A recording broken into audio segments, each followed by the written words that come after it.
Welcome back to my YouTube channel. I am your host cum दोस्त चेष्टा कपूर। तो आज इस वीडियो में हम माइक्रो इकोनॉमिक्स क्लास 11th का चैप्टर 5 कवर करेंगे, जिसका नाम है थ्योरी ऑफ डिमांड। इससे पहले मैं अपने चैनल पे चैप्टर 1 to 4 कंप्लीट कर चुकी हूँ, तो अगर आपने वो वीडियो अभी तक नहीं देखी है तो आप मेरे चैनल पर जाकर देख सकते हैं। तो आइए अब हम 5th चैप्टर माइक्रो इकोनॉमिक्स का शुरू करते हैं, जिसका नाम है थ्योरी ऑफ डिमांड। तो इसमें सबसे पहला टर्म जो हमें समझना है वो क्या है, what is a demand. So demand for a commodity is the desire to buy a commodity backed with sufficient purchasing power and the willingness to spend.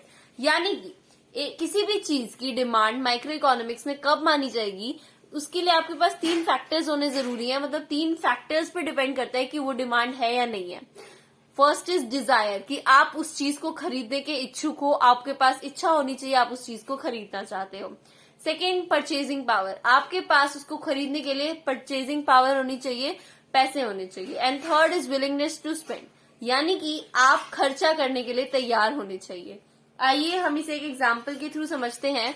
मान लीजिए आपने एक स्कूटी लेनी है, you want to buy a scooty, लेकिन आपके पास enough purchasing power नहीं है, आपके पास इतने पैसे नहीं है कि हाँ वो वाला मॉडल लेना है, पर वो तो बहुत ज्यादा महंगा है, तो हम अभी नहीं लेंगे, थोड़े पैसे इकट्ठे करेंगे फिर लेंगे। सो हमारे पास डिजायर तो है, लेकिन हम उसे अभी नहीं खरीद सकते, तो हम उसे डिमांड नहीं कह सकते इन इकोनॉमिक्स।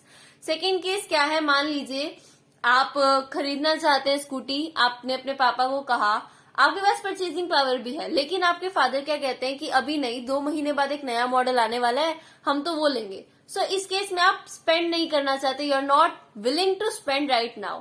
आप अभी इस चीज को खरीदना नहीं चाहते, आप वेट कर रहे हैं कि थोड़े टाइम बाद नया मॉडल आएगा, हम तब उसे खरीदेंगे। सो उसे भी हम डिमांड नहीं कह सकते। और थर्ड केस क्या है, जब आप डिजायर, आप चाहते हैं खरीदना, आपने अपने पापा को कहा मुझे खरीदनी है, परचेजिंग पावर भी है, और आप वहां जाके खर्चा करने के लिए भी तैयार हैं। आप कहते हैं चलिए चलते हैं, हम खरीद के आते हैं, एक एक्टिवा, एक स्कूटी खरीदते हैं। So that is demand. Micro economics में हम उसे डिमांड कहते हैं।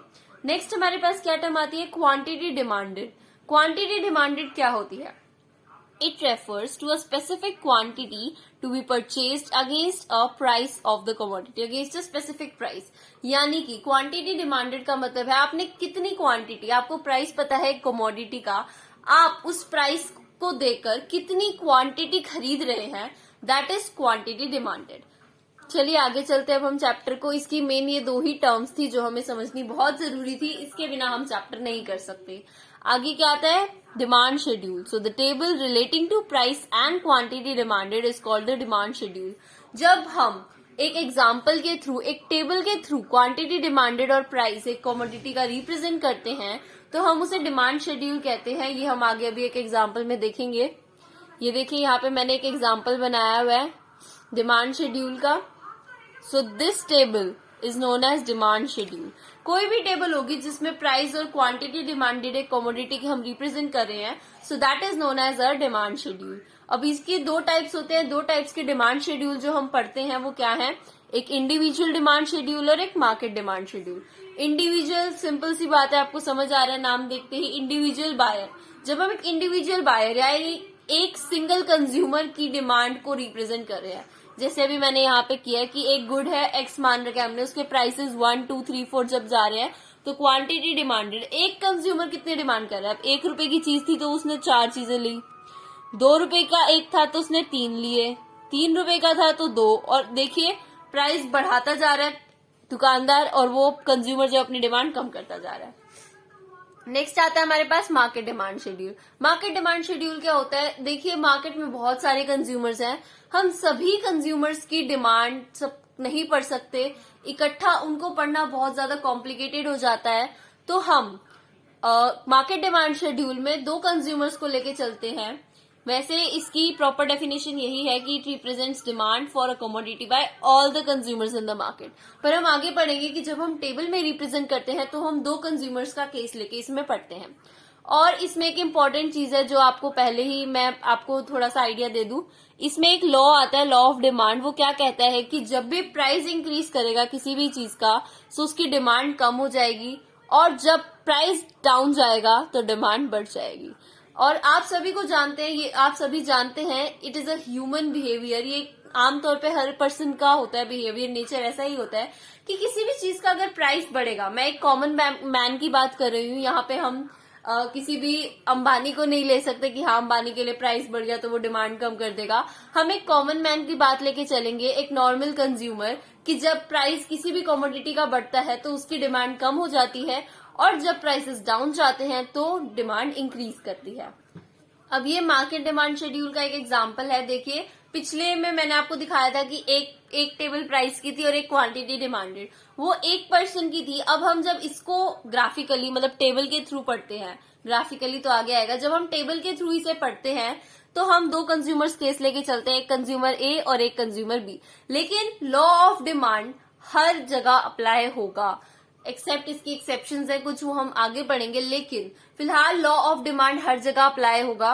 तो देखिए प्राइसेस इंक्रीज कर रहे हैं तो क्वांटिटी, ए कंज्यूमर की क्वांटिटी भी डाउन जा रही है और बी की भी डाउन जा रही है, और हम जब इनको इकट्ठा कर देंगे ए प्लस बी, कंज्यूमर ए और कंज्यूमर बी की डिमांड एक क्वांटिटी को ऐड कर देते हैं, सो हम उसे मार्केट डिमांड शेड्यूल कहते हैं। और अब आगे हमारे पास नेक्स्ट टर्म क्या आता है, demand curve. So it is a graphic presentation of demand schedule, यहाँ पे ऑफ आएगा, it is a graphic presentation of demand schedule. यानी कि जो मैंने अभी यहाँ पे मार्केट डिमांड शेड्यूल है, इससे पहले हमने इंडिविजुअल डिमांड शेड्यूल देखा था, तो जब हम इनको ग्राफिकली रिप्रेजेंट करते हैं तो हम इसे डिमांड कर्व कहते हैं। अब देखते हैं individual demand curve. Individual demand curve बिल्कुल सिंपल सा है, आपने बस उस टेबल को यहाँ पे प्लॉट कर देना है, ठीक है। इसकी अब हम डेफिनेशन भी पढ़ लेते हैं। It is a curve showing different quantities of a commodity that one particular buyer is ready to buy at different possible prices of the commodity at a point of time. देखिए एक time पर एक consumer उसके prices, अलग अलग prices पे वो कितनी कितनी चीजों की डिमांड करेगा। जैसे अगर प्राइस 1 है तो वो 4 की डिमांड कर रहा है, प्राइस 2 है तो वो 3 की डिमांड कर रहा है, तो वो कैसे कैसे अपनी डिमांड को चेंज करेगा विद चेंज टू प्राइस, उसे हम इंडिविजुअल डिमांड कर्व के थ्रू रिप्रेजेंट करते हैं। वही मार्केट डिमांड कर्व क्या होता है, it is a horizontal summation of the individual demand curves. जैसे हमने अभी ऊपर शेड्यूल में पढ़ा, मार्केट डिमांड शेड्यूल में हम कंज्यूमर ए और कंज्यूमर बी की डिमांड्स को ऐड कर देते हैं, उन दोनों को समेशन कर देते हैं, सम कर देते हैं, तो हमारे पास मार्केट डिमांड शेड्यूल प्रॉपर आ जाता है। सो उसी को जब हम रिप्रेजेंट करते हैं एक ग्राफ के थ्रू तो हम उसे मार्केट डिमांड कर्व कहते हैं। और यहाँ पे मैंने रिप्रेजेंट किया हुआ है, इसमें वाई एक्सिस पे हम हमेशा प्राइस को रिप्रेजेंट करते हैं और एक्स एक्सिस पे हम डिमांड को रिप्रेजेंट करते हैं। नेक्स्ट टॉपिक क्या आता है इसमें हमारे पास, स्लोप ऑफ डिमांड कर्व। अब हमने ये तो देख लिया कि डिमांड कैसे हम बना रहे हैं, इंडिविजुअल डिमांड शेड्यूल को हम रिप्रेजेंट कैसे कर रहे हैं। अब हम पढ़ेंगे कि डिमांड कर्व का स्लोप कैसा होता है। सो डिमांड कर्व का जब हम स्लोप पढ़ते हैं तो इट इज मोस्टली डाउनवर्ड, ये हमेशा ही नीचे की शेप का बनता है। ऐसा क्यों? क्योंकि जब भी प्राइसेस, यहाँ पे मैं आपको दिखाती हूँ, जब भी हम प्राइस देखिए, अब अगर प्राइस इतना है तो क्वांटिटी इतनी है, जैसे ही हम प्राइस कम कर देंगे उसकी डिमांड में कुछ चेंज आएगा, उसकी डिमांड बढ़ेगी। जब भी हम प्राइस डाउन करेंगे तो डिमांड बढ़ेगी, और अगर हम इसका उल्टा कर दे, हम प्राइस को बढ़ा दे तो डिमांड कम हो जाएगी। सो इसका स्लोप हमेशा ही डाउनवर्ड बनता है। और इसको हम अगर हमने कैलकुलेट करना हो तो हम कैसे निकालते हैं, minus delta P upon delta Q. अब यहाँ पे हमने माइनस का साइन का यूज क्यों किया, क्योंकि ये दोनों इनवर्स रिलेशनशिप में होते हैं। एक भी चीज अगर प्राइस पॉजिटिव जा रहा है तो डिमांड नेगेटिव में जाएगी, और अगर डिमांड पॉजिटिव में है तो प्राइस नेगेटिव में जाएगा। यही एक केस हो सकते हैं, यही दो केसेस हो सकते हैं, और इसमें एक नई चीज हमें नेगेटिव जरूर मिलेगी, लेकिन हमें आंसर पॉजिटिव में लेना होता है, इसीलिए हम यहाँ पे नेगेटिव का यूज करते हैं, नेगेटिव साइन का यूज करते हैं। और ये इसका एक प्रॉपर डायग्राम गिवन है यहाँ पे। अब हम आगे बढ़ेंगे, डिमांड फंक्शन क्या होता है और इसके डिटर्मिनेंट्स क्या होते हैं। सो डिमांड फंक्शन से पहले हम जान लेते हैं डिटर्मिनेंट्स का मतलब क्या होता है। डिटर्मिनेंट्स ऑफ डिमांड यानी कि कौन कौन से फैक्टर्स हैं जो डिमांड पे इफेक्ट डालते हैं।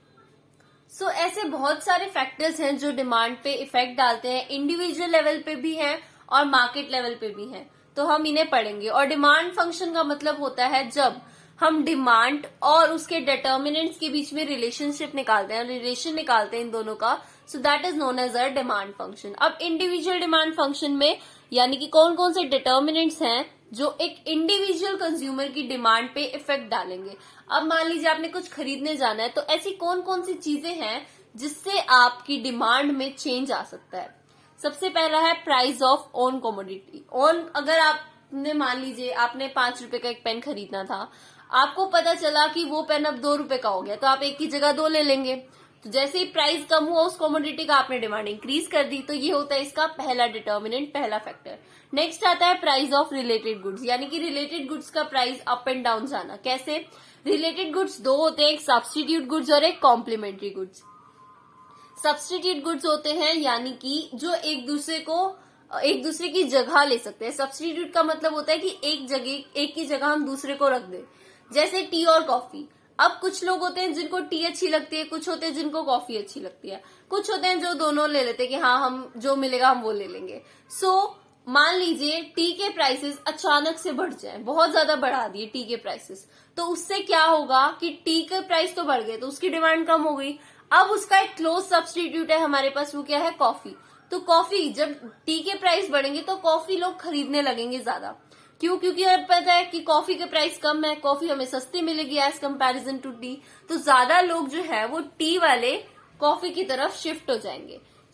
ये इफेक्ट पड़ता है सब्स्टिट्यूट गुड्स का चेंज होने पे। अगर सब्स्टिट्यूट गुड्स के प्राइसेस में इंक्रीज आता है तो हमारी डिमांड भी इंक्रीज होती है। वहीं कॉम्प्लीमेंट्री गुड्स क्या होते हैं? वो गुड्स जो एक दूसरे की डिमांड को मिलकर पूरा करते हैं, जैसे कि कार और पेट्रोल। अब मान लीजिए कार के प्राइसेस बहुत ज्यादा बढ़ गए, अब कार लोग कम खरीदेंगे। अगर लोग कार कम खरीदेंगे तो लोग पेट्रोल की डिमांड भी कम करेंगे, क्योंकि जितनी कम कार्स चलेंगी उतना ही पेट्रोल भी कम यूज होगा। तो देखा आपने कि जैसे ही कार के प्राइसेस बढ़े, कार की डिमांड तो कम हुई, साथ में उसका जो कॉम्प्लीमेंट्री गुड था यानी कि पेट्रोल था, उसकी भी डिमांड यहाँ पे कम। नेक्स्ट फैक्टर आता है हमारे पास income.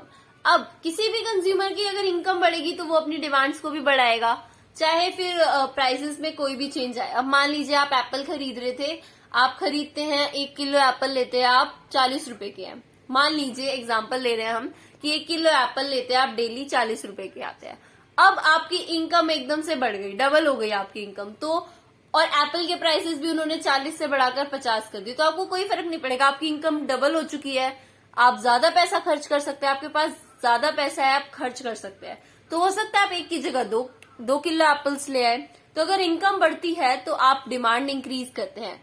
Next, taste and preference. अब जिस चीज में लोगों का टेस्ट ज्यादा है, जो चीजें ट्रेंड में चल रही होती हैं, फैशन में होती हैं, उन चीजों की डिमांड ज्यादा होती है। और लास्ट हमारे पास क्या है? Determinant expectations.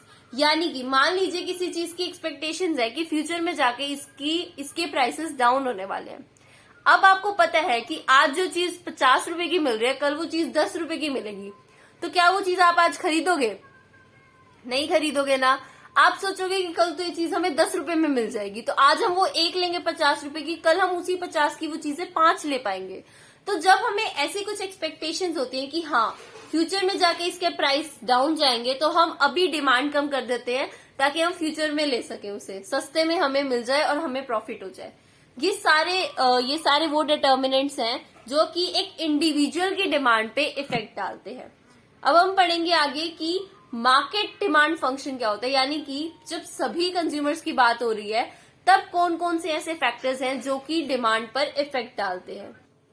पर उससे पहले हम जान लेते हैं कि इनकम का इफेक्ट तो हमें पता है कि इनकम बढ़ेगी तो डिमांड भी बढ़ेगी।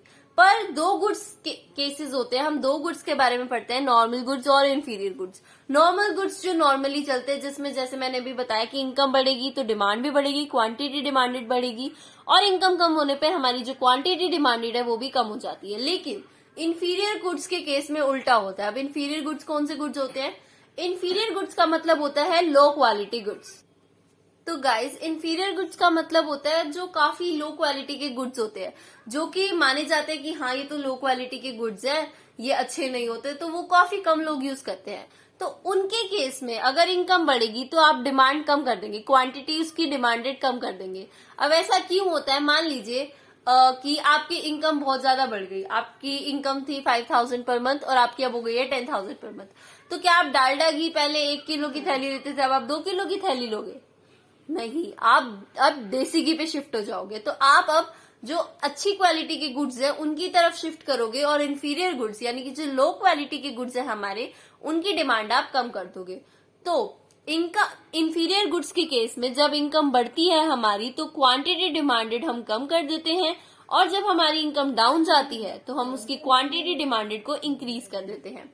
और इसके बाद हम पढ़ते हैं मार्केट डिमांड फंक्शन, यानी ऐसे कौन कौन से फैक्टर्स हैं जो कि एक मार्केट पूरी एक ऑल सारे सभी कंज्यूमर्स के ग्रुप ऑफ कंज्यूमर्स पे उनकी डिमांड पे इफेक्ट डालते हैं। तो ये 5 तो मैं अभी पढ़ चुकी हूँ। PX यानी कि own price, PR price of related goods, Y income of consumer, T taste and preference of consumers और E एक्सपेक्टेशंस। इसके बाद 2 और फैक्टर्स हैं जो इन पे इफेक्ट डालते हैं, वो क्या है?